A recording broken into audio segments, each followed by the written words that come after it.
evening, ladies and gentlemen, and welcome to the Mahoning Drive-In Theater, the largest single-screen drive-in in the United States. We're certainly glad you could be with us this evening, and don't forget the concession stand is open with all kinds of great things to eat and drink.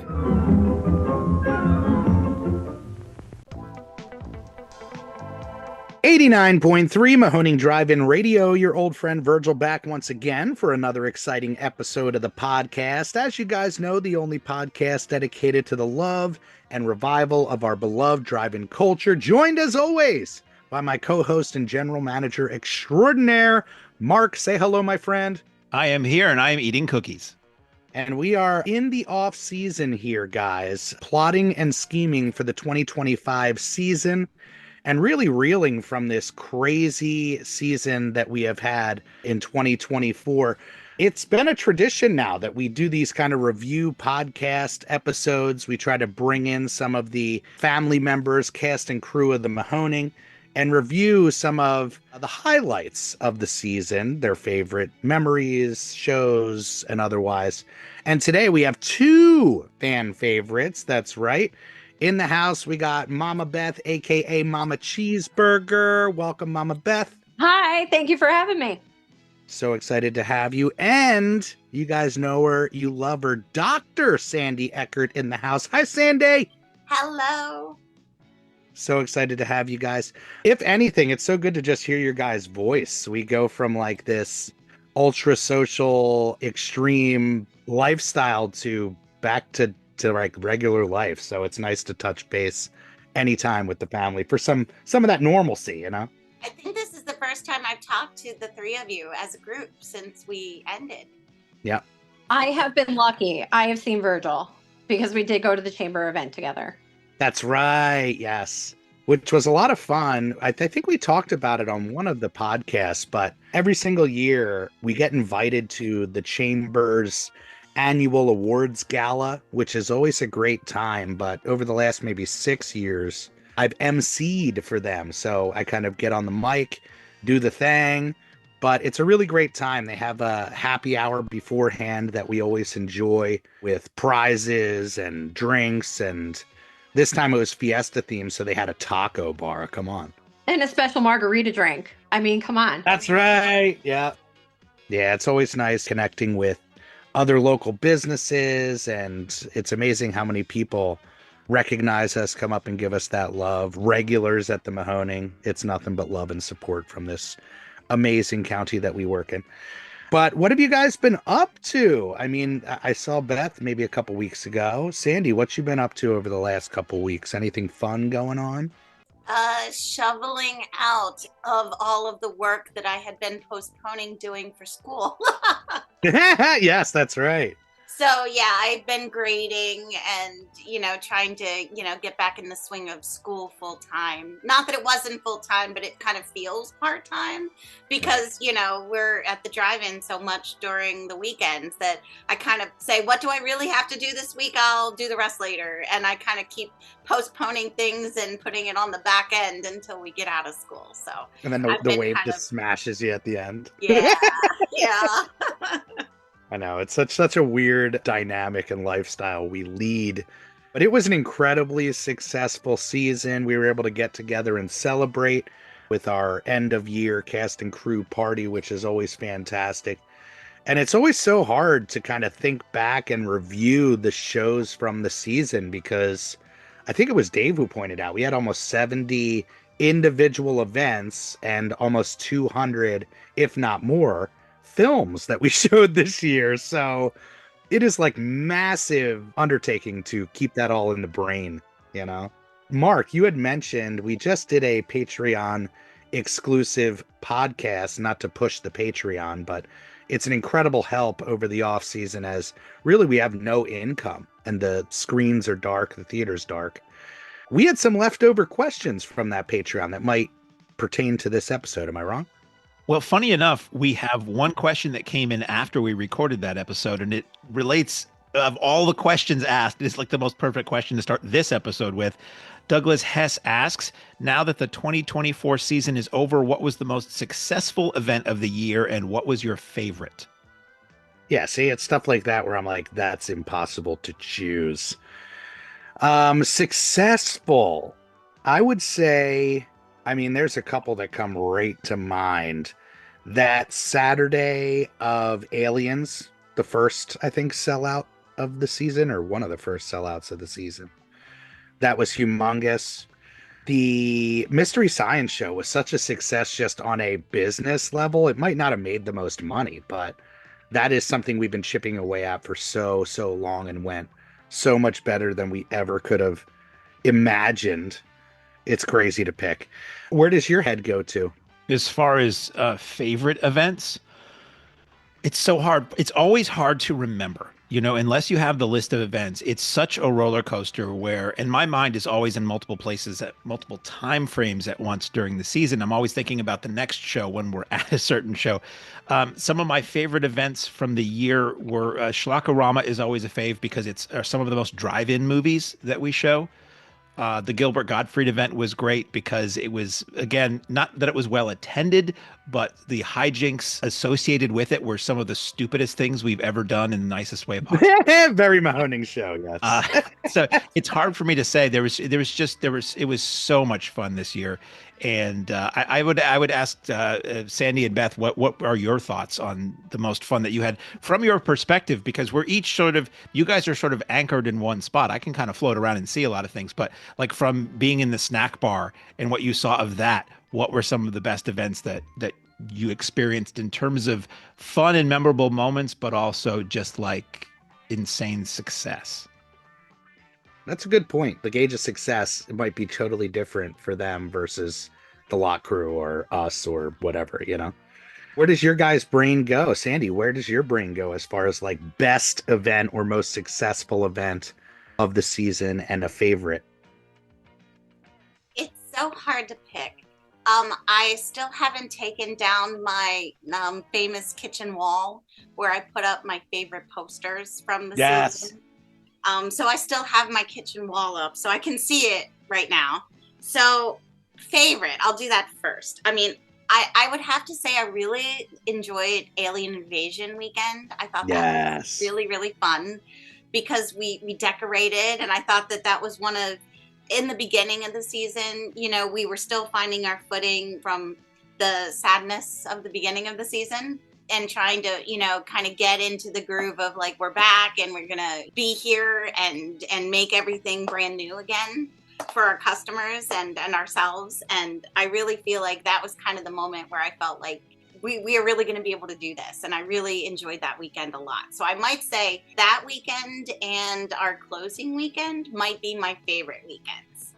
Yes, Universal Monsters and of course Fright Night was in that weekend as well. Yeah, I think those might be like my personal favorites just because I enjoy those movies a lot. But success, I don't know what I might say for success. I like the ones where Beth and I do something together and we like conspire for weeks on end that people don't see. Yeah. So I might go with Godzilla weekend because we worked incredibly hard on a cup. And I really felt like that was incredibly fun and I enjoyed it a lot. And I felt like that was a unified weekend between us and Harry. And I felt like that went really well. So I might say I thought that was a good success weekend. What was again, it's all the blur, even though I was there and had a great time. What was the design on the cup and what was the drink for that? Well, the cup design was Harry's design. Remember, it was Son of Godzilla, so it was the Minya with Godzilla, that design.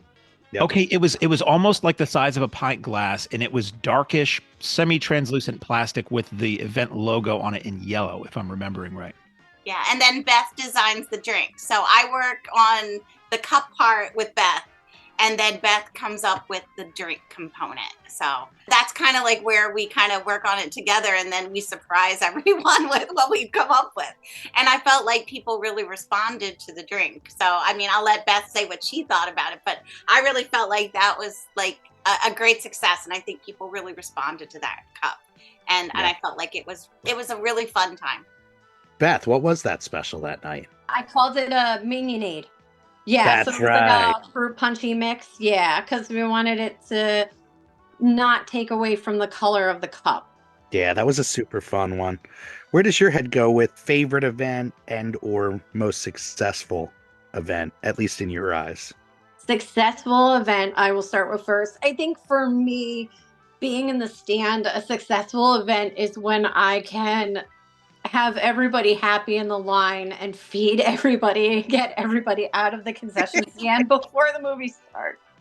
Right. So, my head always goes to like those larger events, the VHS Fest, the Halloween-a-thon. I think we had like 3 registers going that night trying to get everybody That was on time. crazy. Yes. I think about the Crow on a Sunday for the punk rock flea market. Yes, that was out of nowhere. We Huge. expected tickets to be strong, but like that Sunday was just absolutely incredible. And the stand just got absolutely slammed, but everybody was so happy to be there. And I think for me, success is just keeping everybody happy and keeping the line moving and making sure that the specials are there and I don't run out of food. And, Right. so I think for me, that's the biggest success of the night. And making sure that my crew is okay. They're having a good time, which they normally always do. Even when at our busiest, we always have a really good time and really support each other, just trying to keep everybody moving. What about favorite events? We have a lot of annuals that people know your guys' backstory as fans coming into things. So some of these events you had been coming to before you were behind the line. Mm-hmm. I mean, Universal Monsters is always the favorite for me. To see the regulars that come back for Universal Monsters every year, and it's a family event too. It's so nice to see. I know Mark has said it numerous times that people bring their kids, and you see a lot of grandparents that come in with their grandkids to come in and enjoy these movies from, the 1930s, 1940s, because they're fantastic, fantastic movies. That is always a favorite event for me. And I got to decorate the stand this year, which I was really excited about. So that's right. Yeah. Yeah. So it was a lot of fun for me. We actually set up during Vincent Price that weekend, and then it stayed up throughout. That was like a real first time for me decorating the stand completely as a whole. So it was a lot of fun, and everybody really seemed to enjoy it. So I would definitely say probably a favorite for me was being able to decorate the stand and do everything as a whole for that whole weekend. Yeah, that pretty much kept the seasonal flow and feel throughout that whole entire month of October. Vincent Price is always a biggie as well. And this year, did you get to stay and watch Dr. Goldfoot? I didn't stay this year. No, we came in early and we decorated the stand. And when I saw pictures of everybody posting it, I was like, I should have stayed. Because it looked like it was an absolutely beautiful print. Oh, it was gorgeous. But just to stay for the title sequence, which Mark pointed out was animated by the guy who created Gumby. So it was this really fun, just like tune with this Gumby crazy title sequence. I think was it was like, Diana here we Ross. go. Diana Ross sang it, didn't she? The Supremes. Yeah, the Supremes did the theme song to that. Yep. Insane. Yeah, at one point Mark radioed over the walkie. He goes, "We got to play this every year." It's a fun one. That was definitely a highlight. It's so hard. Yeah, like you guys said, it's picking a favorite. Like all of these movies kind of fall into our wheelhouse. That's why we play them. We've kind of highlighted and become this cult classics, Grindhouse, shining a light on also that Grindhouse event with the car. That's another one that really just like exploded. That Christine event, we had the Christine car there. It's endless. Well, Sandy, since we have you here, a lot of people know, maybe they don't know, Sandy is responsible for organizing the vendor events that we have at the theater, and that has grown immensely over the last couple years, if anything, because the audience loves it so much. We had this year the Halfway to Halloween Market with Freaks. Remember when we did that? That was this year. That's crazy. It was Freaks. That feels like 5 years ago. Doesn't it? Oh my gosh. Yeah, last 2 years ago we did Freaked for our Halfway to Halloween Market. This year we did Browning's Freaks, and that was amazing. We did the retro toy show with Clue. We did the wrestling market, of course, with They Live, which was a huge success. The Crow was the punk rock market this year. Right.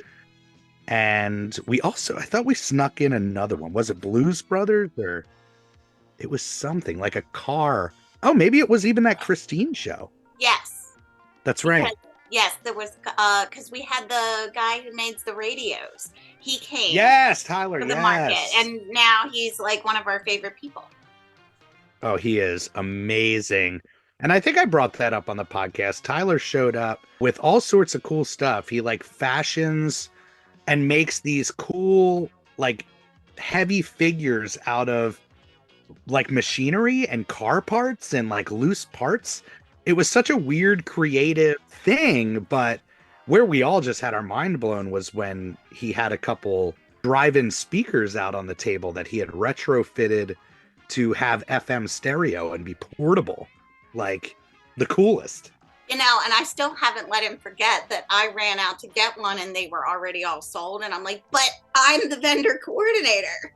And I didn't get one. Which show was it? He came back for another show and they set up during intermission. They got there too late to set up during the show itself. Right. And I didn't know he was going to be there. So it was like last minute and like no one told me. And then a customer came in and showed me this glorious radio speaker, and it's like, it's got Bluetooth, it's got a radio, it's got a little USB port, it's gorgeous. I'm like, oh, where did you get it? And he goes, here. And I go, oh. And he goes, no, I mean right now. I mean, you mean here today?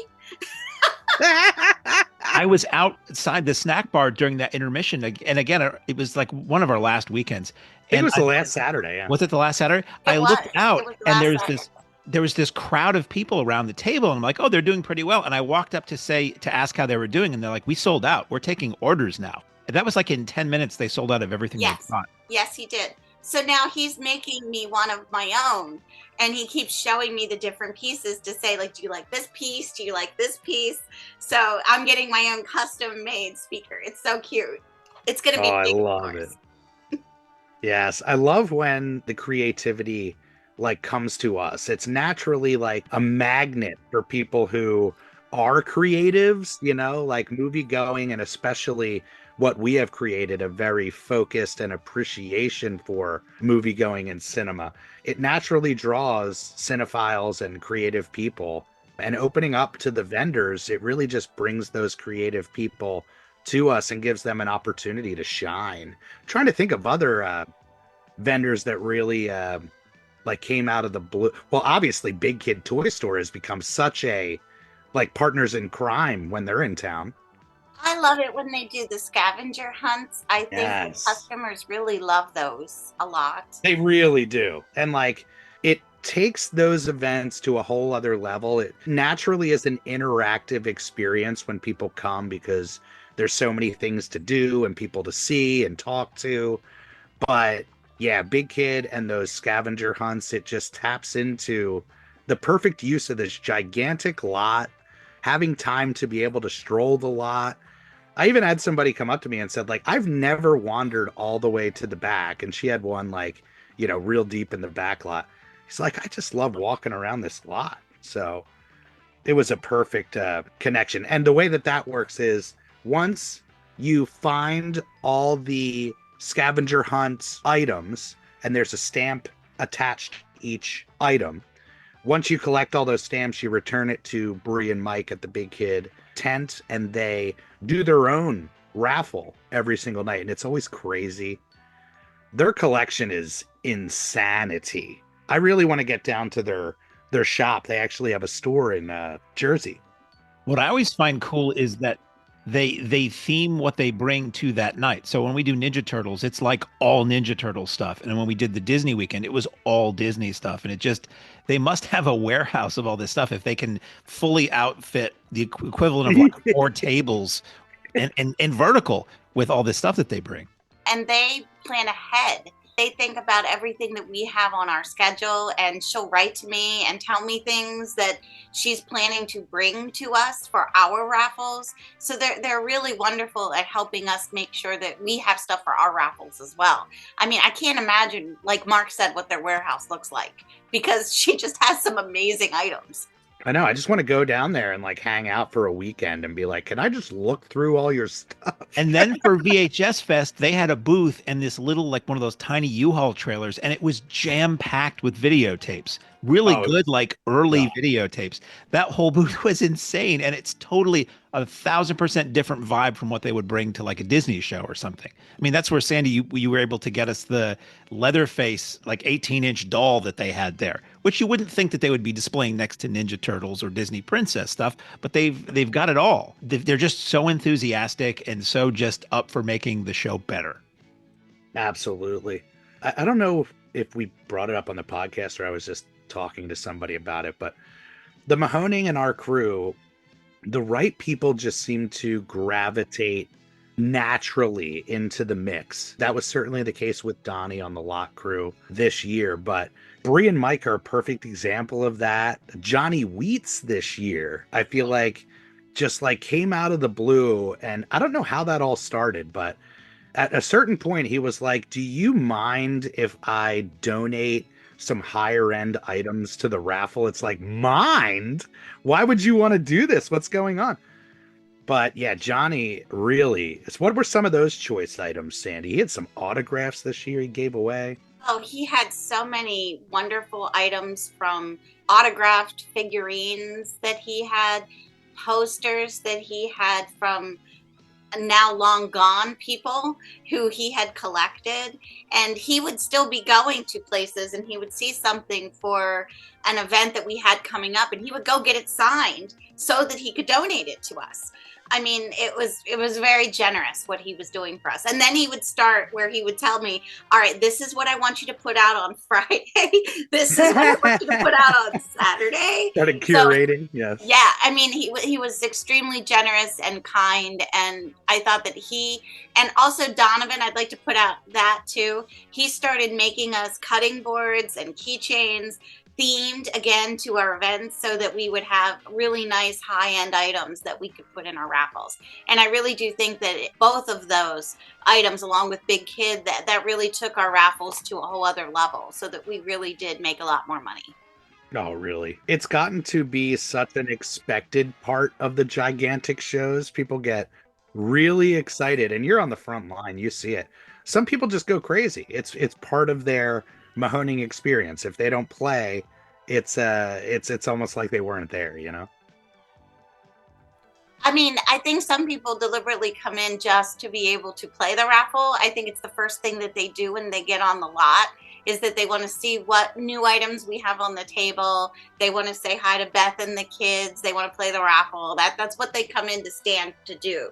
You know, that's part of their entertainment for the evening. Absolutely. Well, where do you go, Beth, as far as maybe some favorite specials or maybe experiences in the concession stand this year? Anything come to mind? Oh my gosh. I know, Favorite right? specials? We had 60 events, which means we probably had at least, 30, 40 specials this year. It's funny because I think everybody on my Facebook waits now until the end of the season because then I post all the specials on Facebook so that way I remember them for next season or whatever else. And that way I go, oh, what was that special again? So I'm a number cruncher and you know that. So I have to go into our Square system and I literally had to pull up the specials and which specials sold the best. And, it was so funny because a lot of times those bigger events like VHS Fest, I really don't do one for because it's kind of hard to keep up. But, I think about Camp Blood and the Stabby Jason. Everybody came in for the Stabby Jason. And it was so funny because it was really just a really nice, fancy Sloppy Joe. Yeah. And everybody wanted it. And we sold it. I pulled up the Square. We sold 148 of them. And I'm like, oh my gosh, for a whole weekend. Madness. I mean, and for some people, there'd be 148 and you have however many people on the lot. But you know what? It's kind of hard when you're trying to do regular food items and then do special items on top of it, and offer it not only in a regular variety, but a vegan or a vegetarian option as well, because I started offering a lot of those specials in a non-meat or a plant-based option this season. People love, it's amazing how much that's caught on. Mm-hmm. Yeah, and even just offering on a regular basis, the plant-based hot dogs. People were so excited to have those as well. but definitely the Stabby Jason. A lot of people laughed when I did the blue cheese on the Oh my Godzilla hot God, dog. And I mean, yes. blue colored. Like I dyed the cheese blue for like his atomic breath. But let me tell you, some of my best-selling specials, people think I'm crazy, I'm but telling you, if that blew up on social media, people are like, I need it. it does. The Haddonfield Horseshoe for Halloween always sells really well. Oh, Mystery Science Theater. I didn't know what to do. And I reached out to Zachariah and he literally came back within like an hour. And he was like, you have to do hold on, hang on. I'm going to look it up. Cowboy That's Mike's right. original red hot ricochet barbecue sauce. That was It's huge. bold. It was. It's bold. That's right. And you were on the radio pushing that going, it's bold. Every time somebody came in, we had to say it to them. Yeah. That's So amazing. it's so hard to think about it and say this one was my favorite one. And try to remember all the ones that we do over the course of the whole entire season. It's just I mean, definitely when we sometimes it's not even like specials, it's kind of gimmick items, but that Diggler dog exploded on social media too. Oh my God. And everybody said it was the angle we were holding the hot dog at. No, those were double the size of my regular hot dogs. That's a monster dog.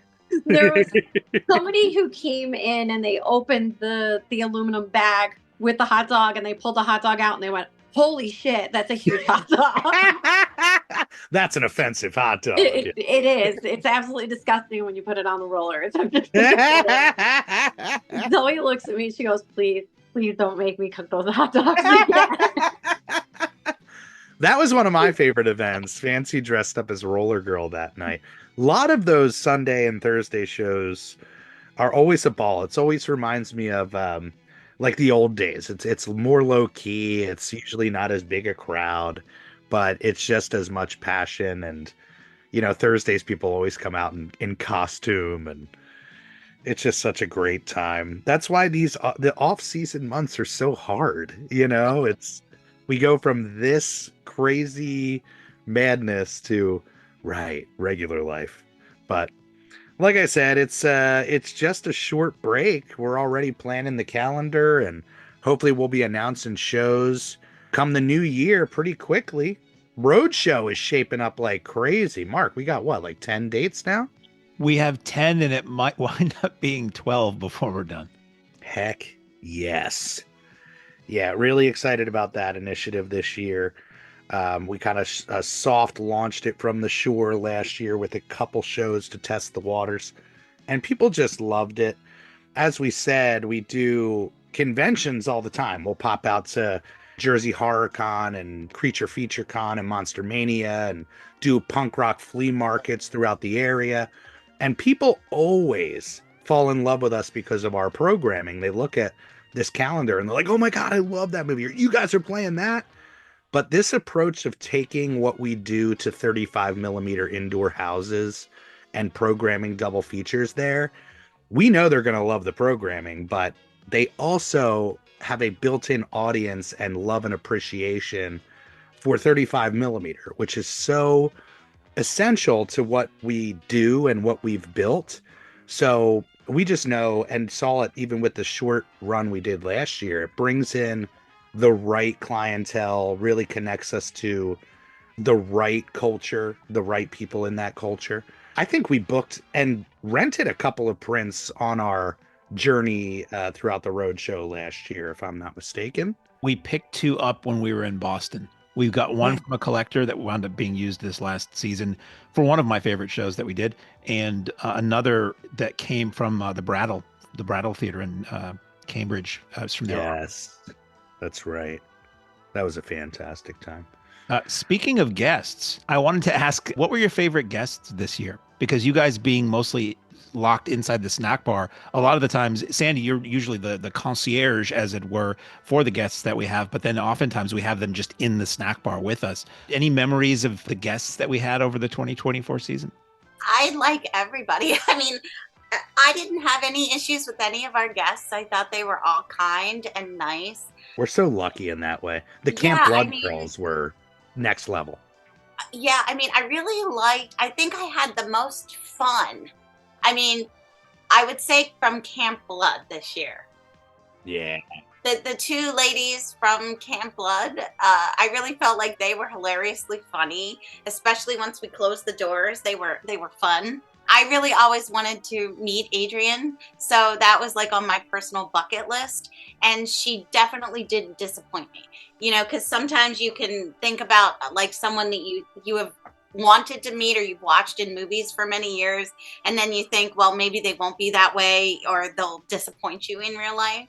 Yeah. And she was exactly what I wanted her to be. I thought she was definitely a kind and sweet soul.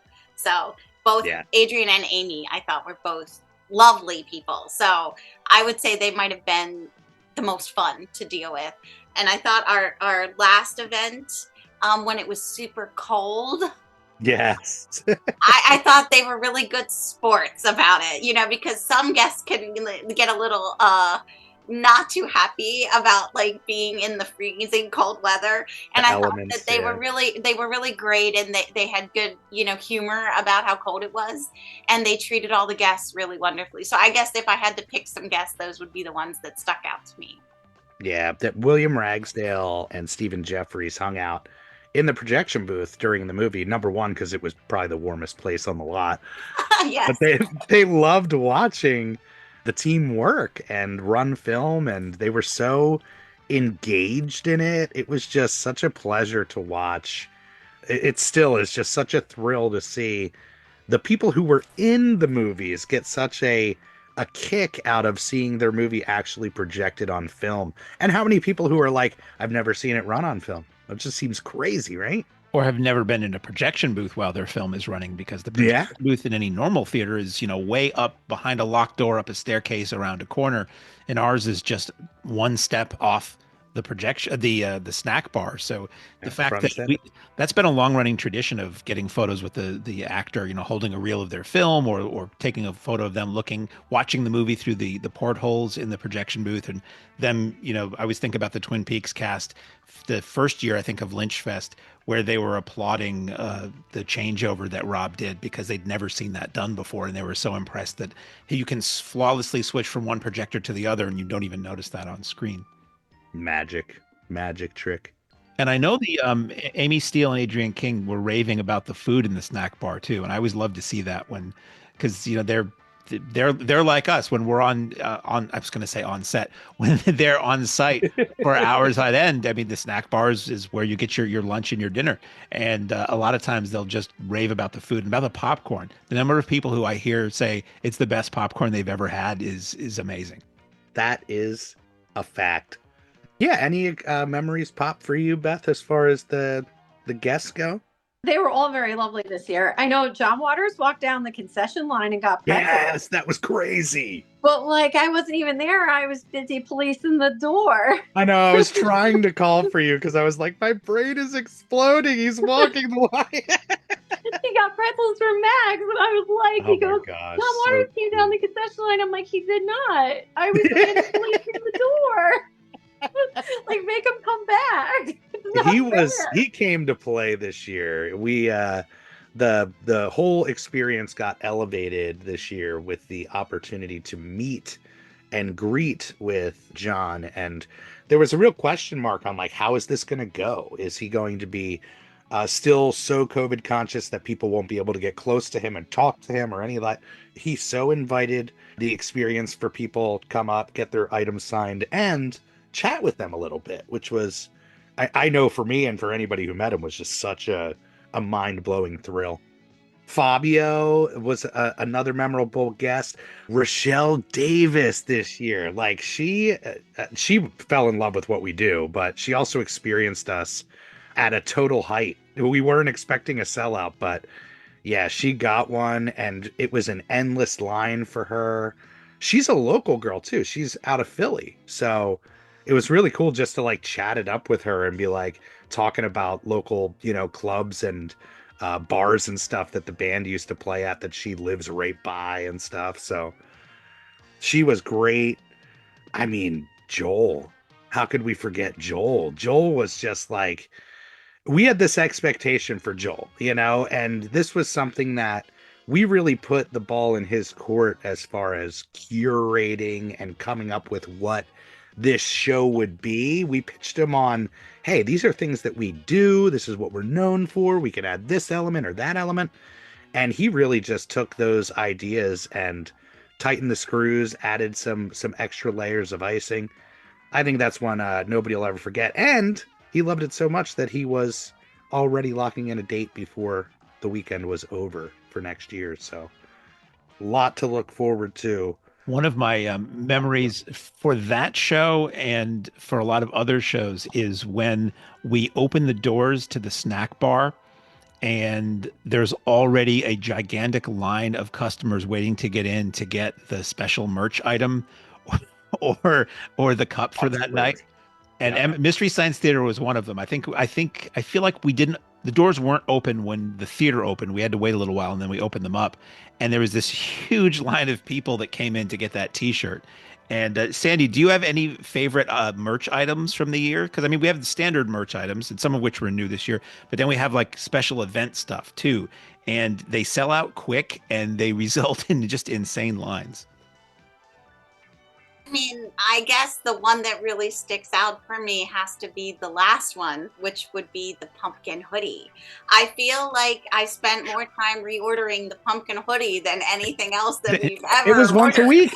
It was insane. We couldn't hold on. You spent more time reordering than you did selling them to people. Yeah, I think I picked up 2 carloads of those, and they were gone like the night we got them. It was I know.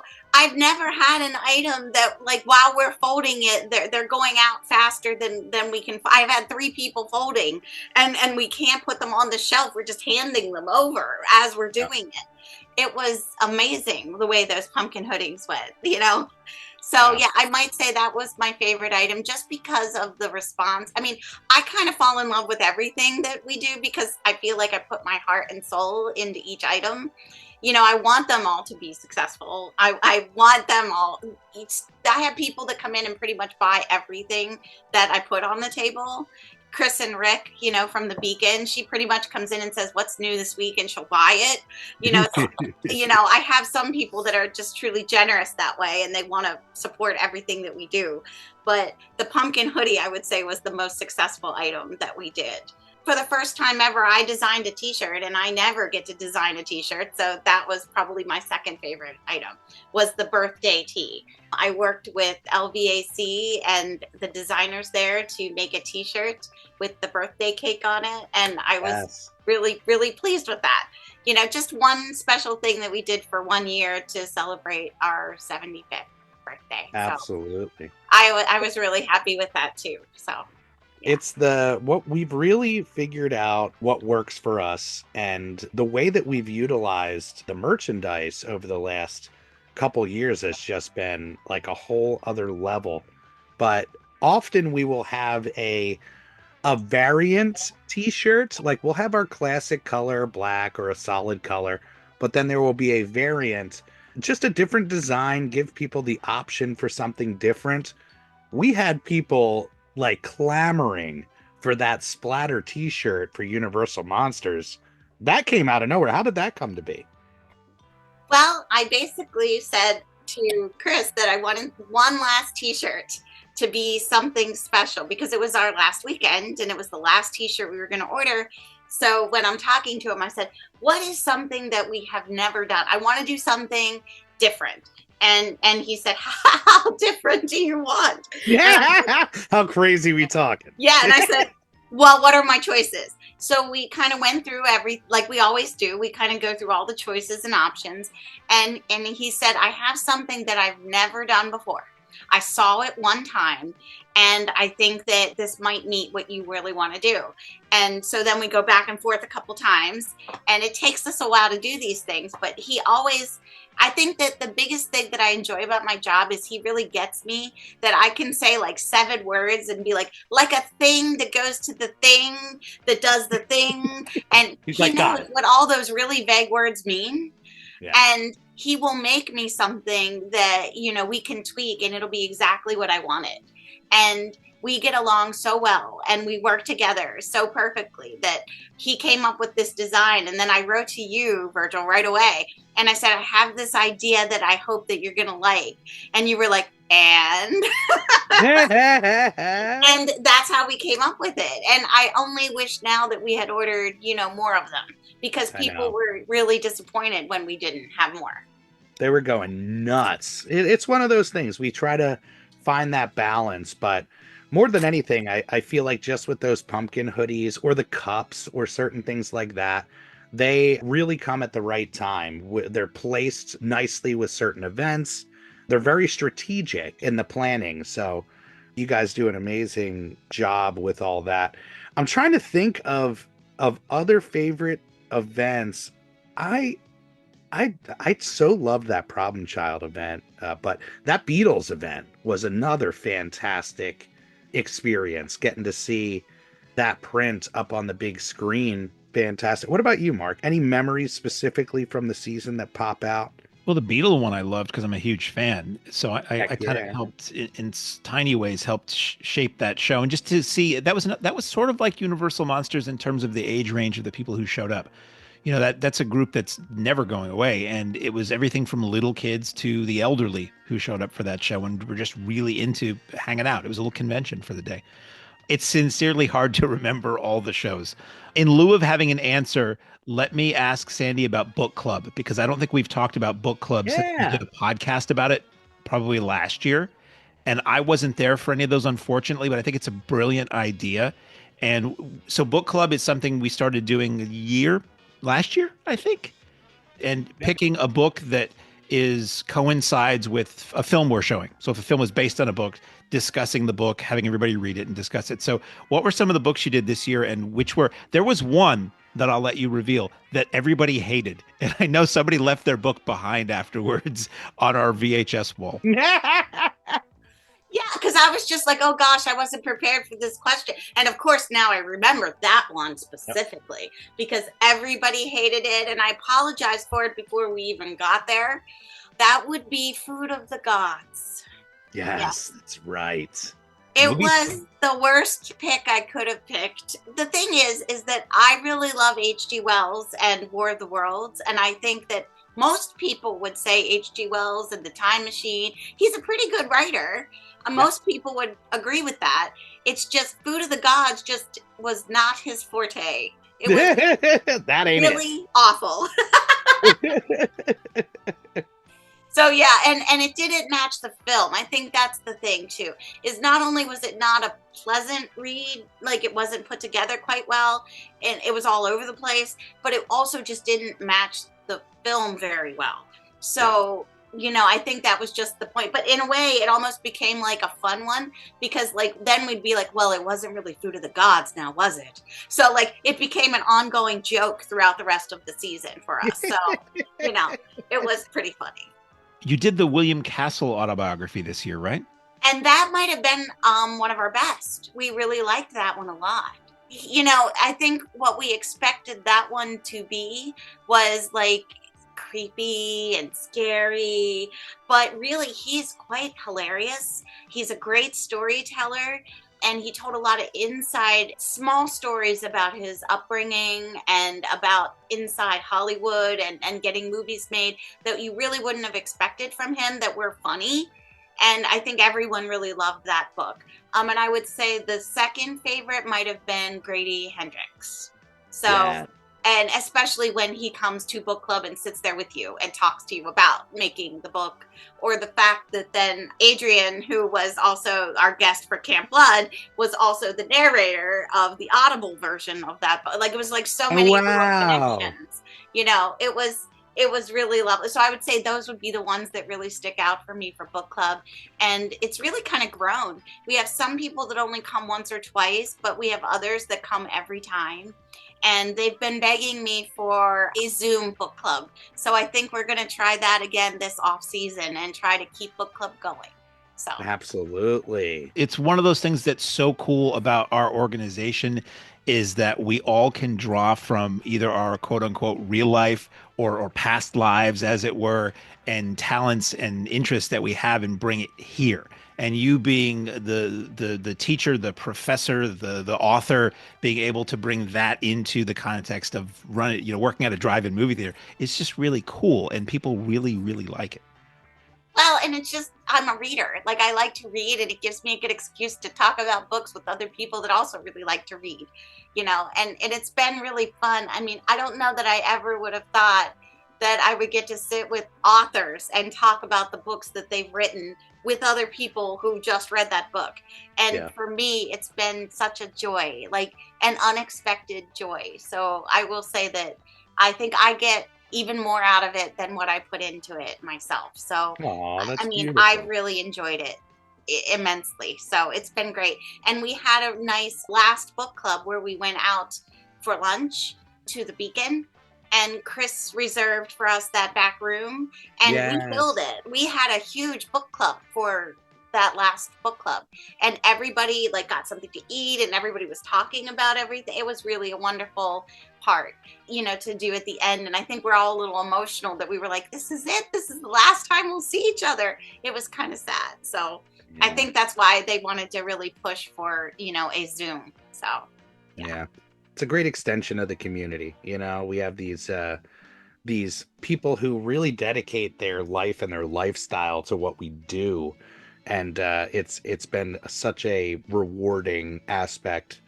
We had Matt Blas. Did you do Matt Blasie's book too for book club? Yes, I did. Yeah, we love Matt. We did the Blair Witch Experience event with him, and he actually runs the Blair Witch Experience TM, which takes folks out to the filming locations of the Blair Witch Project. Have any of you ever done that? It's on my bucket. I so want to. Just like Buffalo Bill House, we know the guy who runs that. I would love to kind of perfect team building. We should do that and then video it and make it a little video online. Yes. Talk about a Patreon exclusive. See us with the wits scared out of us at Buffalo Bill's house. Gonna go to a wonderful location tour of where fake murders occurred. Ooh, that'd be cool. I want to get in the well if we do that. I want to be down in the well. So. Oh, heck yes. Yep. So, Beth, this season you welcomed a new employee into the fold. You have colloquially known as Mama Cheeseburger and the French Fry Kids, which sounds like a 70s Saturday morning cartoon about people who work in a drive-in snack bar at night, but by day they solve mysteries and have a band. And I refer to them as the kids, though I believe they're all over 21 now, and some have children of their own. The kids are battle scarred. They've seen it all. They've experienced multiple seasons of Zombie Fest and Trauma and VHS Fest and all the absurdities that we throw at them. But Patrick was this young, innocent, clean-cut kid, 16-year-old, first job. Did you have any kind of advanced training for him to not leave shell-shocked every night? I think he's still shell-shocked. There's no preparing. I don't think there's any preparing for dealing with any of them. I mean, I leave sometimes shell-shocked. We discuss this behind the line. Sometimes I pray that the customers don't hear some of the conversations that are going on. And I have been known to get involved in the conversations myself, and then I just take my name tag off and put it to the side. I'm not the manager here. I don't know who it is. It's like old movies where a cop is going to rough up a suspect, so he takes his badge off and he's like, I'm not a cop anymore. I think I actually gave it to Crystal the one night, and I said, here, you get to be the manager tonight. I don't want to do this anymore. It's just, people show up in costume, and we have very individualistic people who come to the theater and stuff. And if you're not used to the extremities that we experience at our theater of fandom, I know the kids were surprised, amused, and bemused when we did our first Muppets Take Mahoning, and all of these people with puppets. They would be talking more to the puppet than to the customer sometimes in line. They'd order the food. Sometimes they were taking orders from puppets. Don't talk to me. I just, whenever somebody is new, I always just have to sort of try to gently talk to them before a show and say, you're going to see some things. I think the one I had to prep him for was probably Trauma. And I think we all kind of try to prep him for Trauma, because you never know exactly who or what is going to come through the line, how they're going to be dressed. I mean, we've seen some things. I mean, I know even for John Waters, honestly, we Oh, had to yeah. try to prep him because when we did that one Real Weird and it was John Waters, I mean, we had somebody dressed up like a vagina that came down the line. A You know the one I'm walking talking vagina. about. And the one that had the balls hanging off the bottom of their underwear. And Yes. that we Yep. see weird things. And I think because we're in the stand and generally there's a line for food, we get to experience it maybe a little bit longer than everybody else. So I think just trying to prep him and then I'm going, oh my God, I hope his parents know that he's working here and what's going on. Like what was prefaced here with like, did we tell these people what, sometimes the movies that we run are a little Risque. yeah, I was going to say questionable, risque. I mean, Yeah. not that they're super, super terrible, but that sometimes the crowd can be a little rowdy. Yeah, he's very sweet. He's still very soft spoken. He's still very green. He has come out of his shell. I mean, he had some good zingers that he had said to a couple of people the one time, and I just kind of stood there like, wow, all right, he stand his ground, and I just kind of walked the other way. He's fantastic. Yeah, he's amazing. And I looked at him and I said, "You're coming back next season, right?" And he goes, "Yeah, I'm coming back." Heck yeah. Well, I always tell those kids, after their first year, I'm like, this job is going to ruin you for anywhere else you ever work because it's never going to be this much fun. It's never going to be this weird. I'm just gonna say this. Sometimes I cannot be the easiest person to work with. I can be very particular about how I want things done, but that's the way it has to be done. And my crew has kind of gotten used to that, and they know how far they can push me before I really lose touch with reality. And they know how to kind of simmer me down when, things are going totally crazy and I'm trying to get specials ready. And, we're opening the gate at 3:00 and I've got people coming in and they want to do this and they want to do that. So sometimes I can get myself riled up. I mean, anybody who's there knows it. So they kind of know how to simmer me down a little bit. You guys balance each other perfectly. And I think for him, if he could tolerate me and stay with me, and he could deal with Max and Crystal together, working together, and then deal with all the other stuff that goes on, like he's a perfect fit. He definitely is. And be able to handle Carl, because Carl would come in and just, oh my gosh, just scare him. We know Carl, and Carl just comes running in. He goes, "Go ahead and flip your hair, and you don't know how to count change," and really would come in and pick on him. And I would go, "Carl, I need him. I need him. Please stop. Don't break him down.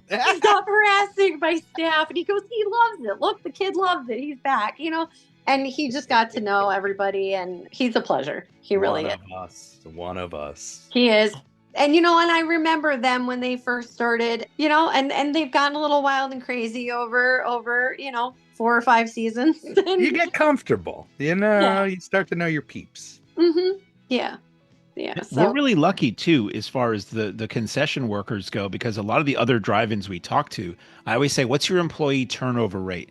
And they say most of the time their concession help are like high school kids, and they have them for a couple years at best, and then they leave and a new group comes in.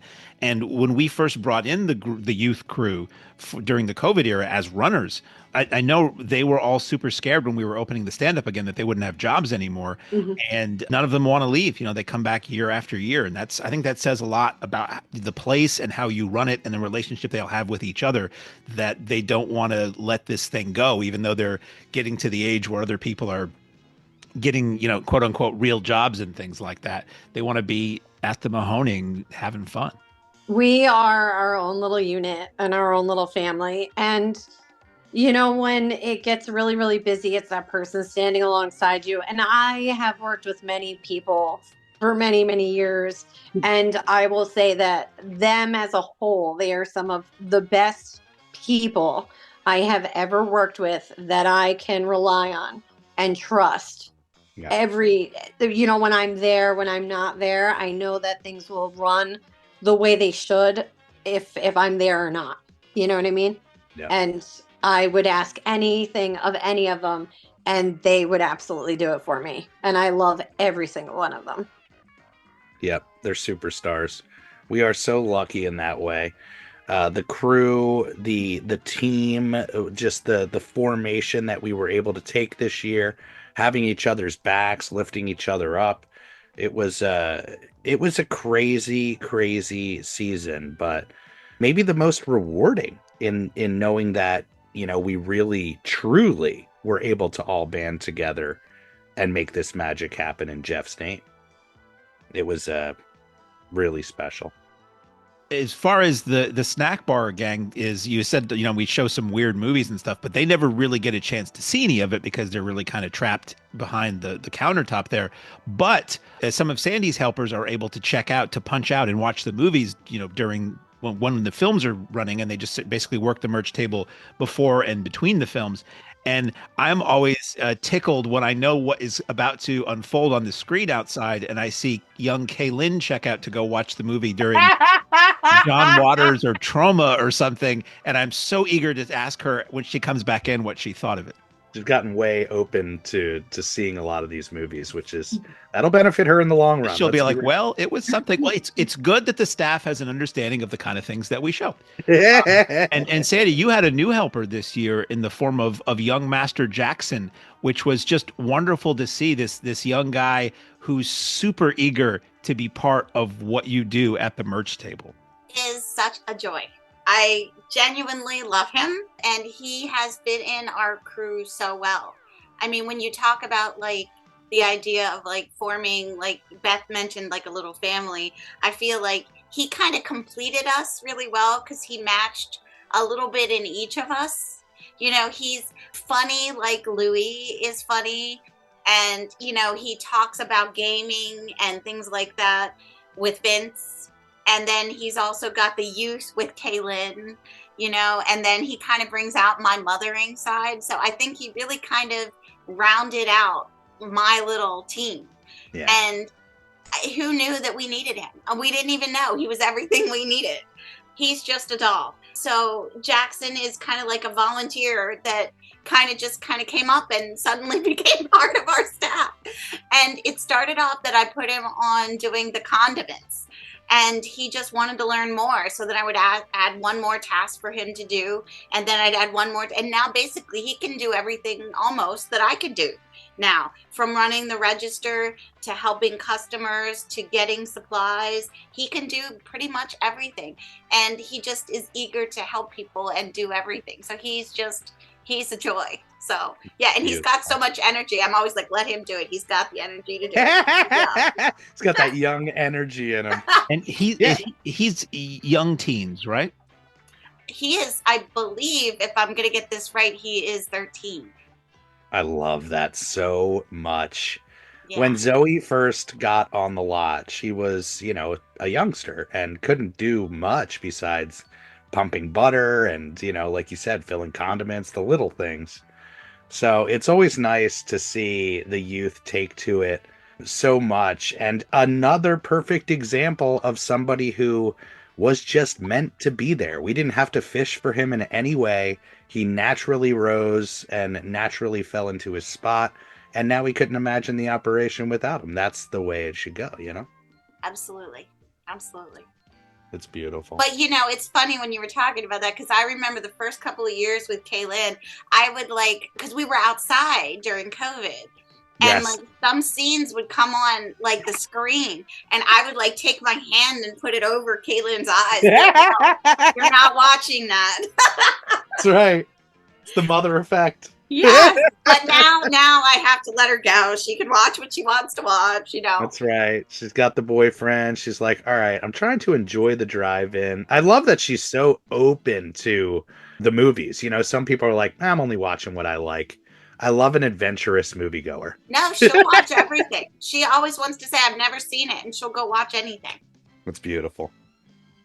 Well, we can't thank you guys enough for all that you bring to the Mahoning Drive-In Theater, not just internally, but everybody who listens to this podcast that's a fan of the Mahoning, they know how much the characters make up the experience, and you guys are two shining stars. So thank you so much for all that you do for us and for this amazing community of ours.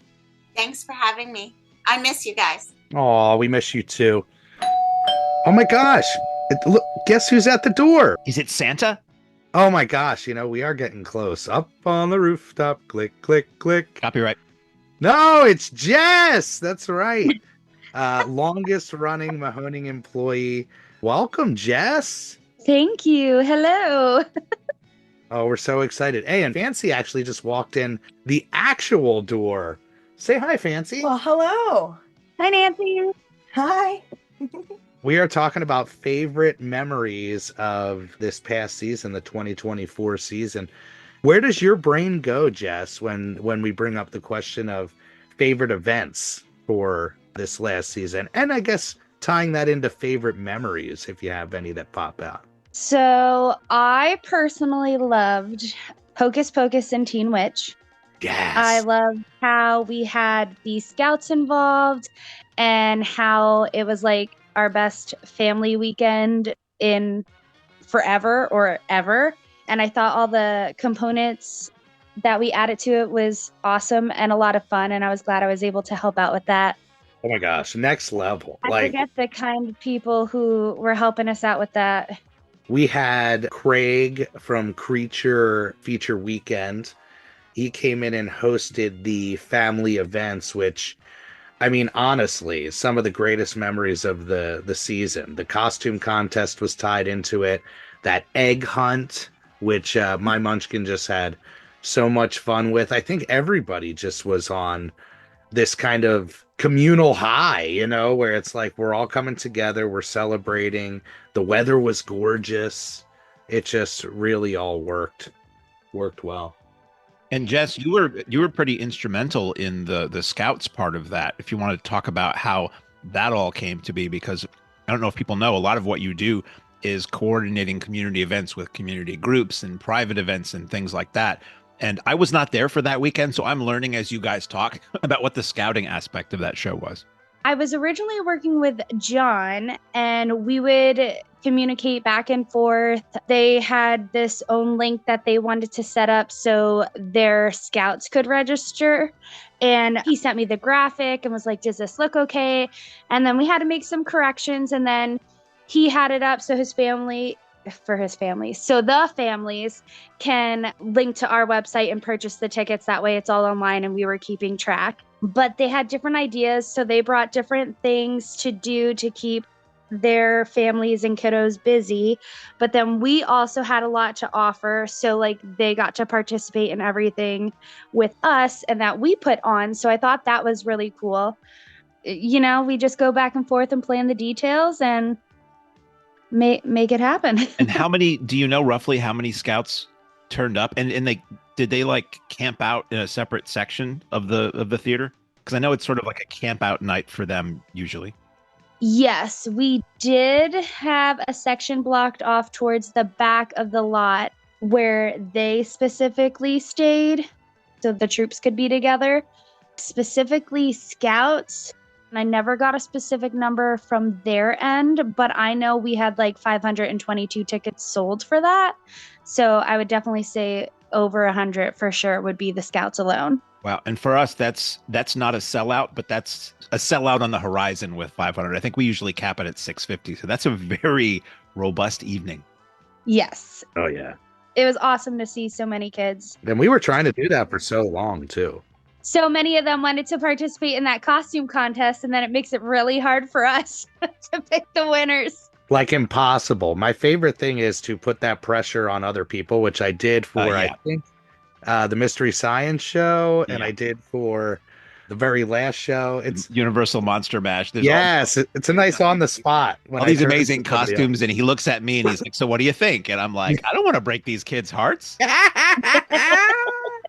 I know, that one was extra hard because they were all kiddos. I know, they were so cute. So many good ones. We were really trying to figure out a way to make the scouting event work. And we tried it years ago and just couldn't find the way to make it work and have it be a follow through success. And this was just a perfect scenario, not only with the programming and the timing of it all and all that, but to find the organized approach to this. You know, they brought out like a moon bounce for the kids to play in and play on. They had all sorts of activities on their end. They were just very organized. And as all the listeners of this podcast know, like there's so many moving parts to the Mahoning machine that to be able to, you know, turn to Jess and be like, hey, we have this thing. Are you able to handle this? Communications, getting this up and running. It's just such a gift. So thank you for all of that this year, Jess. And like Mark said, not just the community stuff, also the private rentals, which whenever we say this, people are like, they do private rental? Yeah, we do. But we had some really successful ones this year, which I'm sure are some of your favorite memories as well, if you want to highlight it. Oh, 100%. Still getting inquiries in that email. So anyone listening, feel free to send an email. I got you. So obviously, I'm going to have to say Brooke and Daniel's wedding was my favorite, just because that was the biggest wedding we have ever hosted.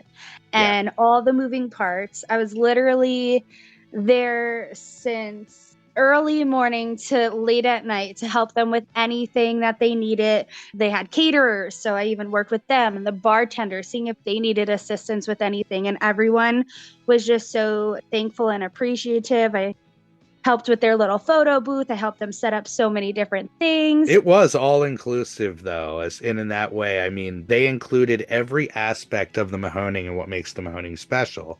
The program that night was beautiful. The weather, again, blessed with the weather. And they are truly part of the family. You know, they ended up coming to the cast and crew party at the end of the year. They are just so gracious and such wonderful people. I was saying that to Donnie, actually, who's going to be a guest on the podcast soon. Sometimes the right people just gravitate toward the theater at the right time. And that certainly was the case with Brooke and Daniel. Again, another amazing job with the organization of that big event. I was kind of stressed out about it at first because I was like, wow, this is the biggest wedding the Mahonings ever hosted. But like, I thought everything went so well. And I was really, really proud of myself because I thought I did a great job. And it was just so exciting to be a part of all that. Like, I love weddings to begin with, but like, I don't know, for it to be on the drive-in and be included and really help with so many different details, like that just meant a lot to me. And they're just so sweet. They even gave me an extra like thank you card at the end of season party and like literally made me tear up. It was just so sweet. They're the greatest. That's amazing. Yeah, and we are at just like a lot of things here at the Mahoning, we find what works and we try to lean into it. And just like Jeff always said, you know, when somebody finds what they're good at, you just let them off the chain to do their thing. And seeing you that day was really amazing. Again, a stress taken off of our plate and our shoulders, but the perfect liaison. And now we're talking about leaning into ways of promoting the fact that we do these rentals and specifically wedding rentals. It's a very serene and beautiful place to be. And it means so much to so many people that whenever we have the opportunity to do it, it's just so touching. Again, another raised bar this season with that. Oh, 100%. And if you would think back to being in high school and working behind the snack bar, if present you had gone back to high school you and said, you're going to be coordinating weddings here one day. That's weddings with an S. You will one day say this was the biggest wedding we've had so far. Isn't it nuts? That is insane because I wouldn't have ever expected it. And then to be there in high school and then through everything that happens over the years to now, like it's just crazy and mind-blowing. And I still get to be a part of it. So that's awesome. It's so destined. And Jess in that transition was so vital personally, like she was the person that I feel like we connected with, not just myself, but my family. And the idea of this growth that we've gone through over the last 10 years plus, this shift, this change, these ups and downs, the heartbreaks, the successes, like she is the constant. She really is. And we're incredibly proud of what we were able to do this year. And there were so many instances, where we just knew, we look at each other and be like, Jeff would be so proud of how we are able to carry this on in his honor. And there were so many trying times this year, speaking of the passing of Jeff, where we really did have to turn to each other and lean on each other and get ourselves through this ever long mourning process. But all in all, I think this season really proved that the right people are here, and not just for the business, but for all of our own sakes, to lift each other up. So another kind of beautiful aspect to this home and this place that Jeff built. Absolutely. Did you have any memorable experiences with our celebrity guests this season? I know in the past you have, and I don't know which ones you were there for, and if you got to meet anybody and had any thoughts on any of that. I was there for John Waters weekend, and on Saturday, I wore the iconic penis dress, and he loved it. He loved it. Penis. A podcast is a theater of the mind. Is there any way that you could describe somebody? Because is it shaped like one? I mean, what is this dress of which you speak? It's not the first time you've worn it. I think you've worn it for the Trauma shows, which is very appropriate. Yep, every Trauma show I wear it, and then I decided to wear it for John Waters, which ended up working since like Donnie put dildos everywhere. So I mean, I don't think we mentioned that yet. It just worked. It totally worked. So I have my nice penis dress on, black dress with multiple different colored penises. Peni? Peni. Yeah. I was questioning penises, peni. What's the correct? And my multicolored tutu. And it was funny because obviously I went up there and I was like, "Do you like my dress?" And he was like, "I love it." Mm-hmm. And then after I got individual photos, my parents joined me, and he was just like, "This definitely has to be your Christmas card." Because it's like the perfect family photo. And I was like, that's a really good idea. So I'm not sure. I've been going back and forth with Christmas card designs. I don't know if I want to put one of me and my parents or just me, because usually I sign the card from like me, Jared, and the cats. So I'm still going back and forth on that, though. You know what they say, Jess? Nothing says Christmas like a penis dress. It's just that old saying. It's amazing that I'm allowed to wear it there. I mean, and so many people love it. Oh yeah, well it's all about I always say there's a time and a place for everything. Right. We will do family shows and we make sure there's nothing offensive to the eye anywhere, seen or heard. And then if we do shows that are really R-rated and really for grown-ups, you kind of let it all hang out, so to speak. Literally. Yeah, we have a great time. We really do. You always help out with the Trauma show with taking photos and helping organize the photo op that JT always knocks out the park. Any memories from this year's Traumathon for you? Uncle Lloyd is just always so sweet and adorable. And then we got to chit chat when I drove him back to his hotel. And it's just nice to have a normal conversation with him, because you see some of his crazy work, which people love, but then it's so nice to hear him talk and how much he loves his wife. I'm sorry. I think that is just the sweetest thing ever about how he speaks about her and how much he loves her.